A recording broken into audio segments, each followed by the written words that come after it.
Omar Manaya's quest for a few months of mediocre expos featuring Bartolo Colon cost the Expos over 100 wins above replacement. Let me explain. In late June 2002, the Indians, knowing that they would not be able to re-sign Bartolo Colon to a new deal, traded Colon and Tim Drew, the oldest of the Drew brothers, to Montreal. What the Indians got in return was nothing short of a treasure chest, as they received Cliff Lee, one of the most dominant lefty starters in recent memory, who eventually won a World Series in Philly years later, 4 All-Star appearances, and a Cy Young Award on his resume. Ain't bad either. The Indians also received Grady Sizemore, the face of their franchise for years, albeit riddled with injury. One of the best center fielders in the game when healthy, Grady was a 5-tool player who took defensive prowess in center just as serious as he did his turns at bat in the top portion of the Indians' order. There was a 4-year span between 2005 and 2008 when there was no better center fielder in baseball than Grady Sizemore. Each season had at least 20 homers, 20 steals, 100 runs, and 100 hits. He was a 30-30 guy in 2008, his best season. And because Cliff Lee and Grady Sizemore wasn't enough value, the Indians also received second baseman Brandon Phillips. Although his career didn't pop off until he got out of Cleveland in 2006 and went cross-state to Cincinnati, he turned into one of the most offensively gifted second basemen of the 2000s with his 162-game average of .275, 18 homers and 81 RBIs, with 18 steals and a .320 on-base percentage. Phillips finished with over 200 homers, 900 ribbies, and over 2,000 hits for his career. And of course, we can't forget the fourth player in this deal, Lee Stevens, first baseman death. He has 5 seasons of over 20 homers in his career, but that was the last season of his career, and he really didn't do much for the Expos. Oh, and you're probably wondering what Tim Drew did.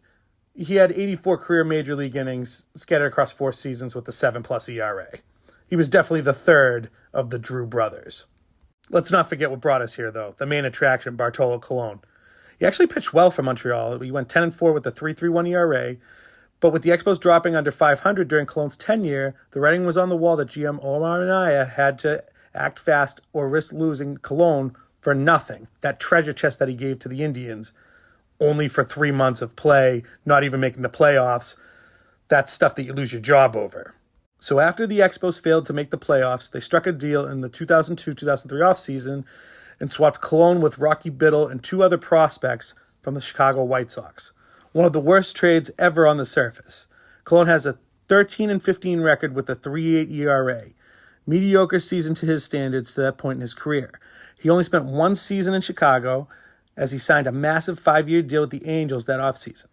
Rocky Biddle was out of Major League Baseball by 2005 and finished with a 20-30 record with a high 5 ERA, hardly worthy of being dealt for the hottest pitcher at the 2002 deadline.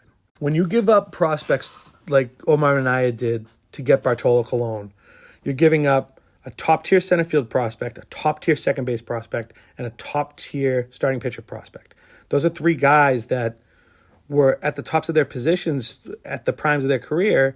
Let's not even talk about Lee Stevens. He didn't really contribute to Montreal then. But when you go back to flip-flop and get something back for Bartolo Colon, you're only getting a Rocky Biddle, who I understand he was a bigger prospect, but you really didn't get much of anything back, nothing that matched what you gave up just months earlier. So by doing that, you really put your franchise into a bad spot, and that's where we talk about the wins above replacement. Omar Minaya only got back -4 wins above replacement with Rocky Biddle. The rest of the guys they traded for didn't even come back. Now you look at, okay, how many wins above replacement did you give up? You gave up over 100. Like, what? That's a playoff season. 100 wins. That's, what do you want? Maybe top 5 worst trade ever? Never gets talked about.